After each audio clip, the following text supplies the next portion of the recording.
تو کیا ہماری پارٹی کو یہ حق نہیں تھا پرامن احتجاج کرنے کا؟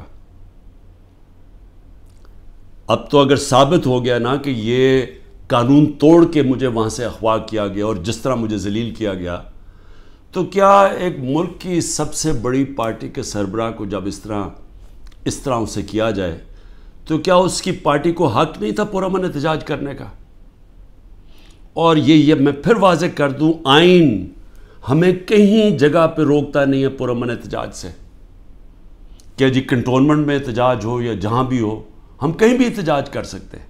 یہ ہمیں آئین ہمیں حق دیتا ہے، ہمیں توڑ پھوڑ کا حق نہیں دیتا، ہمیں جلانے کا حق نہیں دیتا، اور وہ سارے ہم سب اس کی مذمت کرتے ہیں۔ میں نے سپریم کورٹ میں جب مجھے بتایا چیف جسٹس صاحب نے، میں نے اس کی مذمت کی، اور انہوں نے وہ لکھا اپنے آرڈر کے اندر، اور میں نے کہا کہ 27 سال میں آج تک میں نے کبھی اپنی جماعت کو یہ نہیں کہا کہ کسی قسم کی انتشار کے اندر شامل ہو۔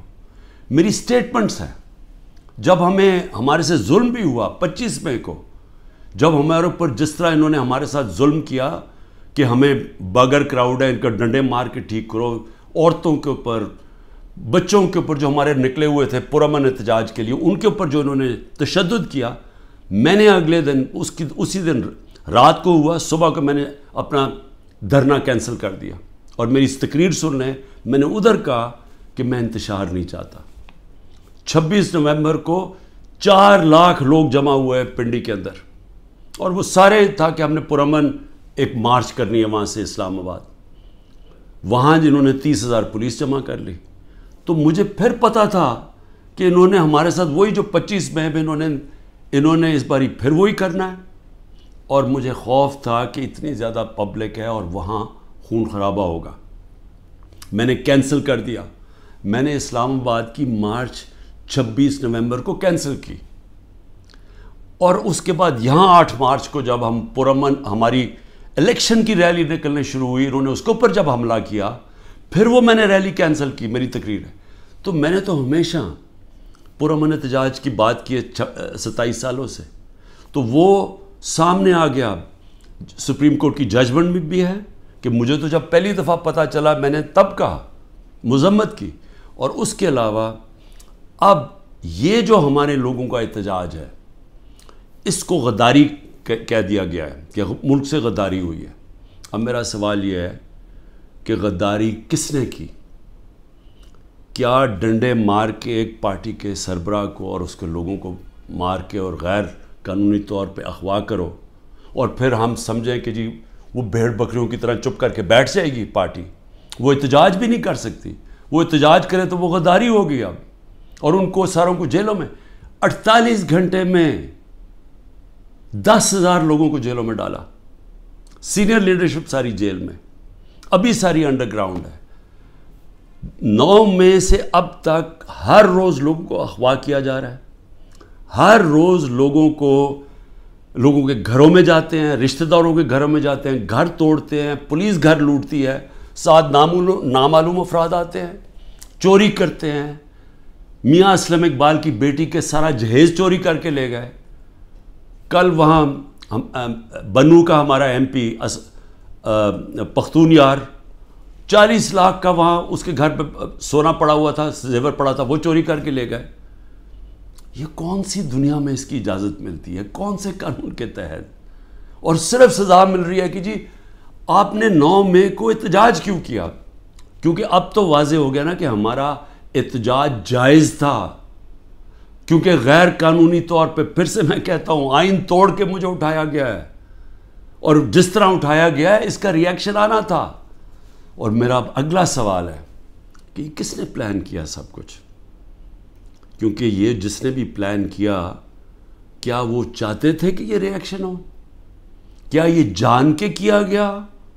کیونکہ اور طرح کی بھی تھے، اگر پکڑنا تھا وارنٹ دکھاتے پولیس، میں نے چلنے سے پہلے کہا کہ اب مجھے پکڑنا ہے تو وارنٹ دکھاؤ، پولیس آ کے لے جائے، تو وہاں سے اس طرح بھی، لیکن کیوں یہ جان کے کیا گیا؟ اور مجھے یہ شک ہے پری پلان تھا سب کچھ، یہ ریاکشن پتہ تھا اس کا ریاکشن ہونا ہے، اور اس ریاکشن سے پہلی تیاری کی ہوئی تھی کہ اس کے بعد کرنا کیا ہے، کیسے انہوں نے تحریک انصاف کو کرش کرنا ہے، جو ابھی تک کوششیں ہیں. اور پھر ابھی تک میں آخری 2 سوال پوچھتا ہوں کہ ابھی تک کیوں نہیں انڈیپینڈنٹ انویسٹیگیشن ہوئی کہ جو یہ کور کمانڈر کا گھر جلایا گیا ہے اس کے پیچھے کون تھا؟ کیوں نہیں انڈیپینڈنٹ انویسٹیگیشن؟ کیونکہ یہ کوئی نہیں ہوتا کہ جی آپ ہی فیصلہ کریں کس نے کیا اور آپ ہی پکڑ کے ان کو سزائیں دے دیں. یہ جج، جوری، ایکسیکیوشنر دنیا کے کسی قانون میں نہیں ہوتا. تو کوئی انڈیپینڈنٹ انویسٹیگیشن نہیں ہوئی.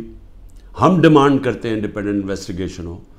انشاءاللہ ہم ثبوت دیں گے کہ اس کے اندر لوگ گھسائے ہوئے تھے، ایمبیڈ کیے ہوئے تھے لوگ.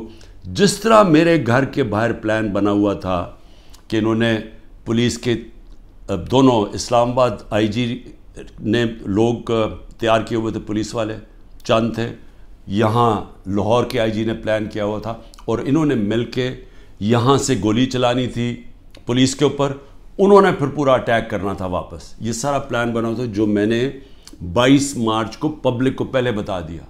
تو یہ بھی ایمبیڈ کیے ہوئے تھے، لوگوں کو اندر گھسایا ہوا تھا ہمارے، کیونکہ ہر جگہ سے، کیونکہ میں نے جب بعد میں پوچھتا گیا کہ یہ ہوا کیا ہے، ہر جگہ سے ایک آئی کہ جی لوگ تھے، کئی لوگ اندر گھسے ہوئے تھے، وہ اشتعال دلوا رہے تھے لوگوں کو.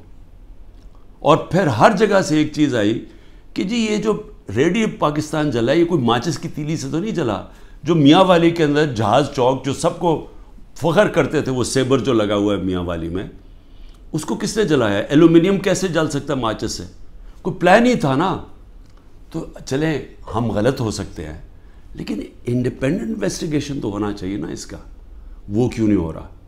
اور مجھے افسوس ہے کہ جو فضا بنائی ہوئی ہے کہ غدار پوری پارٹی کو غدار بنایا ہوا ہے، اس فضا کے اندر یہ نہیں ہونے لگا. یہ جو اس وقت جنگل کا قانون پاکستان میں ہے یہ نہیں ہوگا.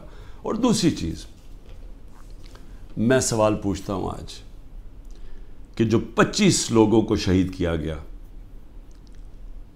جس میں سے 16 ہمارے پاس ایڈریسز ہیں، باقی 9 غائب ہیں، کیونکہ ہمیں خوف ہے کہ اس طرح یہاں اس وقت خوف پھیلایا ہوا ہے، جو یہ جو ظلم کا نظام بنا ہوا ہے اس کے اندر وہ پولیس پہنچ جاتی ہے. یہ 16 کا بھی بڑے مشکل سے ڈر کے ان کے رشتہ داروں نے بتایا، ان کے نام دیے ہیں، پتہ دیے ہیں، جو 16 لوگ شہید کیے گئے ہیں.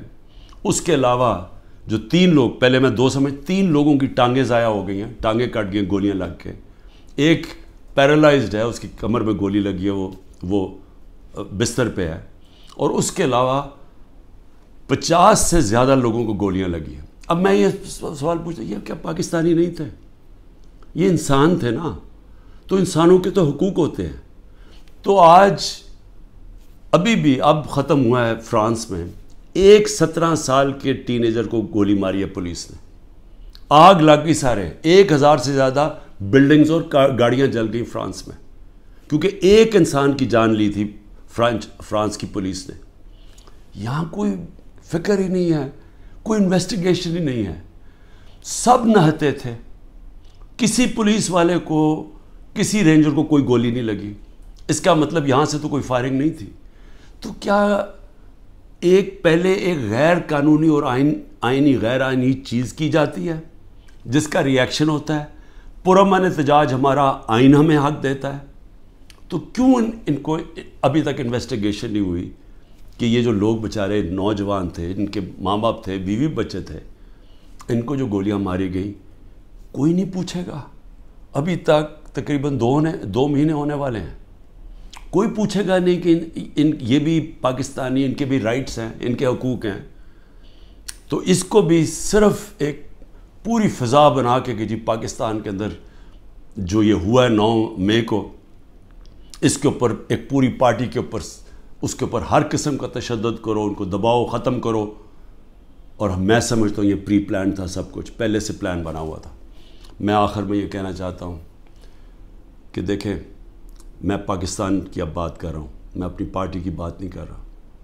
یہ جو ظلم ہو رہا ہے ایک ملک کی سب سے بڑی پارٹی کو سازش کے تحت، کیونکہ الیکشن یہ پی ڈی ایم والے اب لڑ نہیں سکتے، ان سب کو خوف ہے کہ الیکشنز کے اندر انہوں نے ہار جانا ہے. تو یہ پوری سازش کا حصہ بنے ہوئے ہیں اور اسٹیبلشمنٹ کے ساتھ جان کے اسٹیبلشمنٹ کو ہمارے خلاف اور کر رہے ہیں، صرف اس لیے کہ یہ الیکشن میں پی ٹی آئی کو اسٹیبلشمنٹ ختم کرے پی ٹی آئی کو، تاکہ یہ چور پھر سے الیکشن جیت کے آ جائیں. اور ان کا کوئی انٹرسٹ نہیں ہے پاکستان میں. 14 مہینے میں انہوں نے پاکستان کو ادھر کھڑا کیا ہے کہ جو آج اگر کل ہم نے آئی ایم ایف کے ساتھ اس لیے ڈیفالٹ سے بچانے کے لیے اپنے ملک کو تباہی سے بچانے کے لیے، حالانکہ ہمارے پر ہر قسم کا ظلم ہو رہا ہے، ہم نے اس کے باوجود ان کی سٹینڈ بائی ایگریمنٹ کے ساتھ اس لیے گئے ہیں کہ ہمارا ملک بچ جائے. ان کو کوئی فکر نہیں ہے کیونکہ ان کے سارے پیسے باہر پڑے ہیں. تو میں آخر میں یہ کہنا چاہتا ہوں کہ جس کو بھی اس وقت پاکستان کی فکر ہے، جو اس وقت گیلپ کی سروے آئی ہے کہ ہر 5 میں سے 4 پاکستانی کہہ رہے ہیں کہ ہم غلط راستے پہ نکل گئے ہیں، یعنی پاکستانی میجورٹی جو 80% سے زیادہ پاکستانی کہہ رہے ہیں ہم غلط طرف نکل گئے ہیں، اس کے باوجود کوئی راستے میں کوئی کورس کریکشن نہیں ہو رہا، اور ہم صرف اور صرف ایک 1 پوائنٹ ایجنڈے پہ کہ جی کسی طرح پی ٹی آئی کو کرش کرو تو ملک کے مسئلے حل ہو جائیں گے. اور اس سے کس کو فائدہ ہو رہا ہے؟ کون ہیں وہ لوگ جو اس تباہی سے فائدہ اٹھا رہے ہیں؟ وہ میں آپ کو یقین دلاتا ہوں کہ وہ پاکستان کی اکثریت نہیں ہے. یہ تھوڑے سے لوگ ہیں جو قبضہ کر کے بیٹھے ہوئے ہیں وسائل پہ، جو قانون کے اوپر بیٹھے ہوئے ہیں، اور وہ صرف اور صرف چاہتے ہیں کہ ہمارا یہ جو قبضہ یہ برقرار رہے، ملک جائے بہاڑ میں، کیونکہ ان کے پیسے باہر پڑے ہوئے ہیں. پاکستان زندہ باد.